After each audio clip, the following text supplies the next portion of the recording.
may bibigay ho kami sa inyo para makatulong po sa inyo. Bigay po namin sa inyo yan. Salamat po.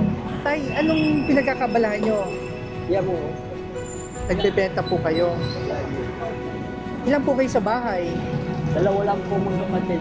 Dalawa lang po kayo magkapatid. Ilang taon na po kayo ngayon? 78. 78 na. Ito po, itong bigay po namin, no? Sana po makatulong po sa inyo. Sige po, salamat po. Salamat din.